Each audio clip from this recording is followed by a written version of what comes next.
Assalamualaikum warahmatullahi wabarakatuh. Selamat pagi semuanya. Perkenalkan, kami dari kelompok 1 Konseling dan Konsultasi ASI pada Ibu Menyusui. Di sini beranggotakan saya sendiri, Jelika Christine Gunawan, Intan Renanda, dan Iki Valiana Rafael. Di sini kami akan menyampaikan tentang konseling dan konsultasi ASI pada Ibu Menyusui. Sebelumnya, mohon maaf dikarenakan Kak Niki dan Kak Intan berhalangan untuk on kamera.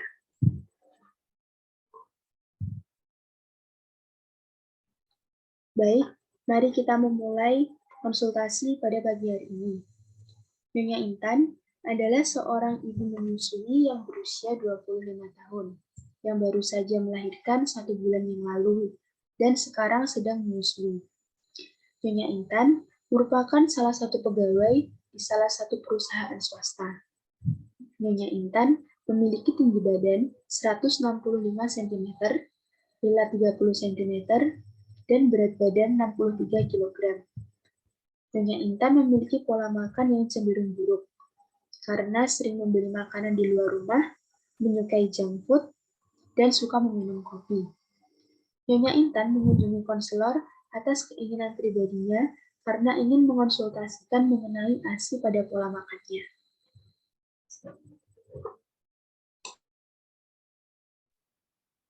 Permisi, selamat pagi.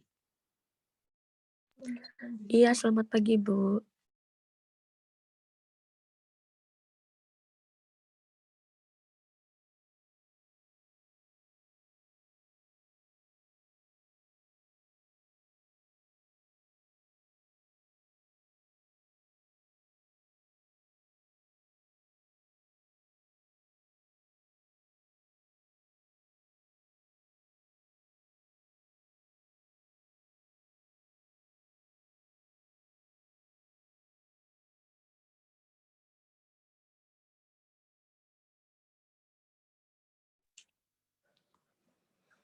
Selamat pagi, Bu. Perkenalkan, nama saya Niki Valiana Rafael, selaku konselor gizi yang sedang bertugas pada hari ini. Kalau boleh saya tahu dengan Ibu siapa? Nama saya Intan Renanda Iswanani. Baik, Bu. Bagaimana kabarnya pada pagi hari ini? Kabar saya baik. Akan tetapi saya memiliki sedikit kecemasan tentang menyusui, Bu. Baik, Bu. Saya paham dan merasakan bagi para ibu yang menyusui itu pasti memiliki kecemasan tertentu. Nah, di sini kami akan mencoba membantu Ibu melalui sesi konseling untuk menyelesaikan masalah kecemasan yang Ibu alami.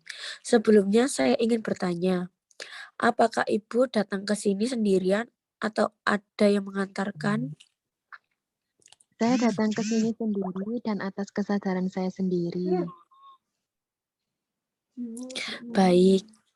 Saat ini Ibu sedang bekerja atau hanya di rumah saja? Saat ini saya sedang bekerja. Baik, Bu. Jika saya boleh tahu, Ibu bertempat tinggal di mana ya? Saya bertempat tinggal di Malang.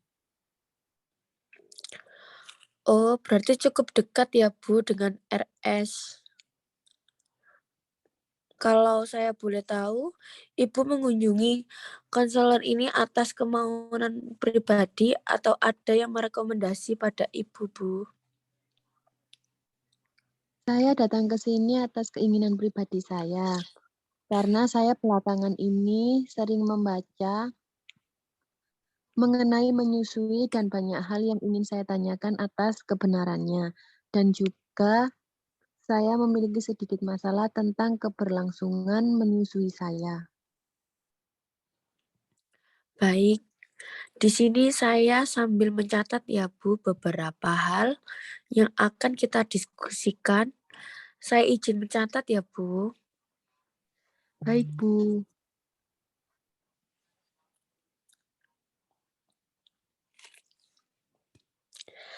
Saya mengaspirasi Ibu karena sudah memiliki keinginan untuk melakukan konseling ini. Nah, sebelum kita melakukan sesi konseling ini, izinkan saya untuk mendata antropometri Ibu. Baik, Bu. Di sini, apakah Ibu ingat berapa tinggi badan dan berat badan Ibu terakhir kali menimbang? Berat badan saya 165 cm dan berat badan saya 63. Baik, selanjutnya. Sekarang saya akan mengukur lingkar lengan atas Ibu. Saya izin untuk mengangkat lengan Ibu dan melepas jaket Ibu terlebih dahulu. Baik, Bu.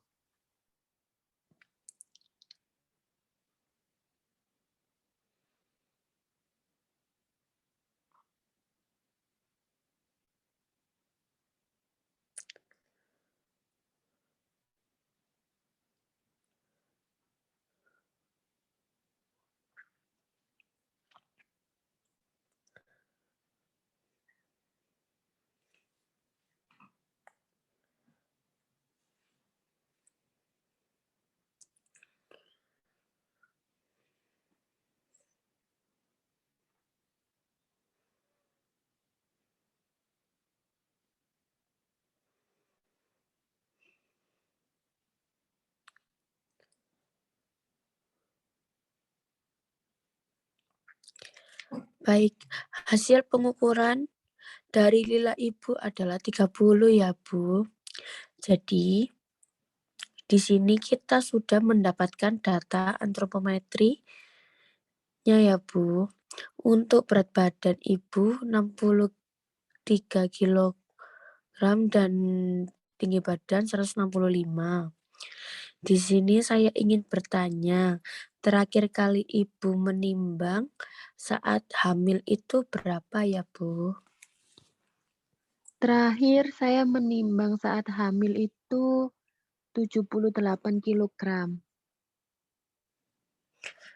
Baik, Bu. 78 kg ya, Bu. Iya. Baik, untuk tadi tinggi badannya Ibu 165 dan mengukur lingkar lengan atasnya 30. Jadi ini normal ya, Bu. Dan tidak terjadi kekurangan energi. Di sini dikatakan normal apabila lila yang itu lebih besar dari 23,5 cm. Baik, Bu. Setelah melakukan sesi pengukuran antropometri, ini saya akan menjelaskan tentang bagaimana proses sesi konseling ini. Konseling ini akan dilaksanakan kurang lebih 15-25 menit. Dengan proses kita sama-sama bekerja, sama-sama untuk menentukan strategi yang tepat untuk dapat menyelesaikan masalah Ibu. Tentunya sesuai dengan kemampuan Ibu juga. Nah, di sini saya akan memberikan informasi dan edukasi yang Ibu butuhkan. Kira-kira masalah seperti apa yang dapat kita selesaikan ya, Bu? Jadi begini, setelah hampir 1 bulan menyusui, saya merasa bahwa produksi ASI saya itu seperti sedikit, padahal saya sudah berniat untuk memberikan anak saya ASI eksklusif. Saya juga menyadari bahwa pada makanan saya juga kurang baik selama menyusui ini. Baik, sebelumnya di sini ada leaflet yang mengenai ASI. Nah, di sini saya akan sedikit menjelaskan ya, Bu. Ya,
Nah, di sini ada cara menyusui ASI yang benar.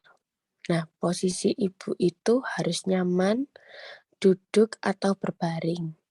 Nah, yang kedua itu posisi menyusuinya seluruh badan bayi tersanggang dengan baik. Lalu bayi menghadap dan dekat dengan dada ibu. Nah, peletakan menyusui itu dagu bayi menempel pada payudara ibu, mulut bayi terbuka lebar, bibir bawah bayi membuka keluar, dan untuk bayi mengisap secara efektif itu, bayi mengisap dalam, teratur, dan diselingi istirahat. Hanya terdengar suara menelan. Nah, di sini juga ada beberapa keuntungan dari menyusui Bu. Untuk lebih jelasnya, Ibu bisa membaca leaflet ini karena leaflet ini nanti bisa dibawa pulang. Lalu untuk leaflet yang kedua, di sini ada tips bagaimana cara memperlancar ASI, baik sebelumnya ini merupakan kelahiran yang keberapa ya Bu? Ini kelahiran yang pertama, Bu. Baik, tadi Ibu bilang jika pola makan Ibu tidak baik. Bisakah Ibu menceritakan pola makan seperti apakah yang Ibu biasa lakukan selama seminggu belakangan ini? Dan makanan apa aja yang Ibu konsumsi? Baik, jadi karena saya sudah sibuk bekerja, jadi saya lebih sering membeli makanan di luar daripada memasak sendiri. Makanan yang sering saya beli itu seperti makanan cepat saji, contohnya burger, McD, KFC, seperti itu. Dan saya juga suka minum kopi di kantor. Baik Bu, izinkan saya mengulangi ya. Berarti Ibu suka mengonsumsi makanan yang dibeli di luar, terutama makanan cepat saji dan juga kopi ya Bu. Iya, Bu, benar. Memang sih itu ada yang dinamakan ASI booster, di mana kegunaan ASI booster ini dapat membuat perasaan ibu menjadi senang. Jika perasaan ibu senang, maka tentunya ASI pun akan lancar.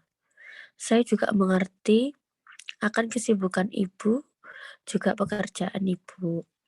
Sebenarnya, prinsipnya agar ASI itu lancar dan cukup, dan tentunya berkualitas, itu dengan kita menjaga keseimbangan gizi. Nah, di sini saya mempunyai leaflet mengenai isi piringku. Apakah sebelumnya Ibu mengetahui tentang apa itu isi piringku ini? Belum, Ibu. Baik, saya akan menjelaskan ya Bu. Jadi pertama di sini ada 3/4 piring itu berupa makanan pokok. Biasanya Ibu mengonsumsi makanan pokok apa saja kalau boleh saya tahu?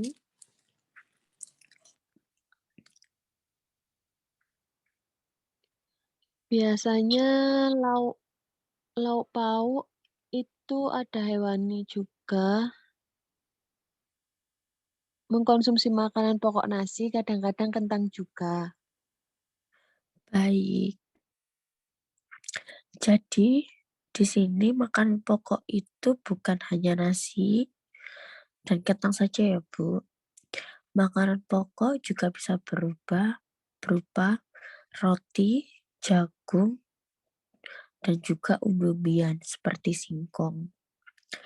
Dan di sebelah sini ada lauk pauk, biasanya lauk pauk itu ada hewani dan juga nabati. Contohnya seperti tempe dan tahu. Tentunya Ibu sering mengkonsumsi juga kan? Iya, Bu. Nah, di sini Selanjutnya ada lauk pauk hewani, contohnya seperti ikan, daging, ayam, dan juga telur. Di sini di sini berikutnya ada buah-buahan. Buah-buahan ini dikonsumsi itu 1/3 atau setengah piring. Kemudian ada sayur berupa 3/4 dari setengah piring. Dan juga sayur ini dapat meningkatkan produksi ASI. Contohnya daun katuk dan juga sayuran-sayuran hijau. Contohnya seperti bayam, karena bayam tersebut dapat meningkatkan produksi ASI. Apakah Ibu sendiri suka mengkonsumsi sayur? Iya, Bu, saya suka mengonsumsi sayuran. Nah, apabila Ibu mengabaikan pengaturan menu seimbang ini dengan cara mengurangi porsi karbohidrat, mengonsumsi protein dan lemak, tentunya itu juga akan berdampak pada produksi ASI Ibu. Dan juga tadi Ibu katakan Ibu juga sering mengonsumsi kopi ya Bu, karena kopi ini mengandung kafein, tentunya bisa mempengaruhi produksi ASI sendiri dan membuat kita kekurangan pasokan ASI. Oh, ternyata begitu ya, Bu. Saya tetap mengonsumsi buah, sayur, dan juga ikan. Tetapi karena saya terlalu sibuk, saya menjadi suka mengonsumsi makanan cepat saji. Karena praktis dan juga saya terlalu sibuk, saya menjadi suka mengonsumsi makanan cepat saji, meminum kopi sekitar 3 sampai 4 kali seminggu. Nah, di sini saya akan menjelaskan salah satu diet yang bisa Ibu gunakan untuk meningkatkan produksi ASI. Tentunya di sini harus tinggi protein, lemaknya cukup, vitamin dan mineral yang cukup, dan juga cairan yang cukup ya Bu. Seperti yang Ibu ketahui, ASI ini juga merupakan makanan yang sangat ideal dan aman untuk bayi Bu. Nah, untuk itu, kita juga sangat membutuhkan kesepakatan ibu untuk melakukan diet tersebut selama kira-kira 2 kali dalam seminggu. Nah, selain itu, di sini juga saya menganjurkan untuk ibu memasak makanan sendiri. Nah, apakah ibu terbiasa untuk memasak makanan sendiri, Bu? Kadang sih, Bu, karena kesibukan saya, jadi terkadang saya tidak sempat untuk memasak makanan sendiri. Oh, baik, Bu. Lalu untuk mengonsumsi kopi, bagaimana jika ibu mengurangi konsumsi terhadap kopi terlebih dahulu, kurangi lebih 1 kali selama seminggu? Apakah Ibu mampu untuk melakukannya, Bu?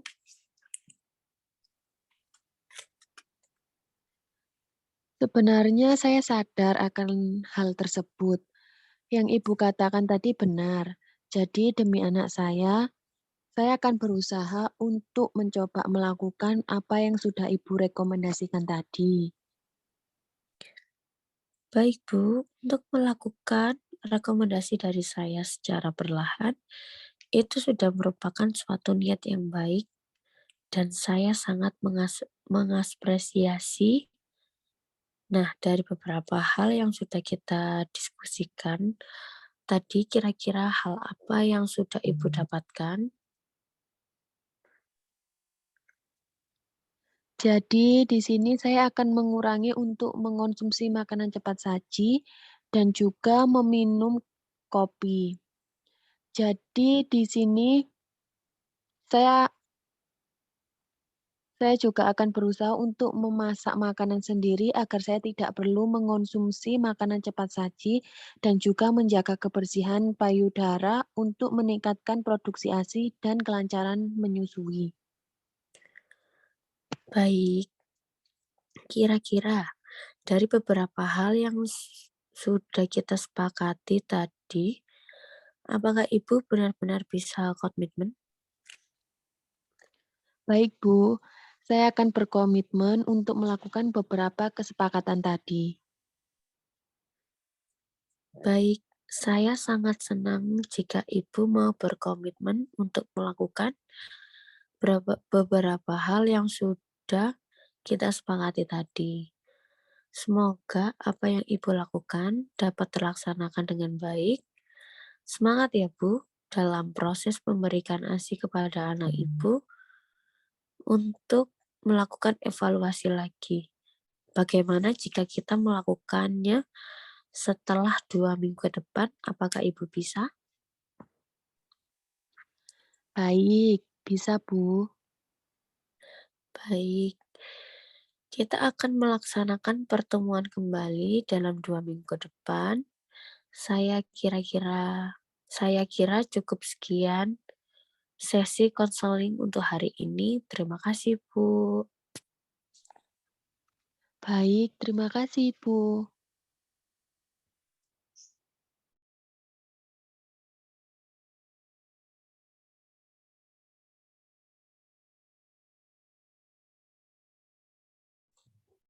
Baik, sekian konsultasi dan konseling ASI pada ibu menyusui dari kelompok 1. Kami dari kelompok 1 mengucapkan mohon maaf apabila ada kesalahan kata. Wassalamualaikum warahmatullahi wabarakatuh. Nah, gimana nih video tentang konsultasi ASI pada ibu pekerja yang produksi ASINya sedikit? Semoga video yang kami buat ini bisa sedikit menginspirasi teman-teman bagi yang atau ibu menyusui yang produksi ASINya juga sedikit.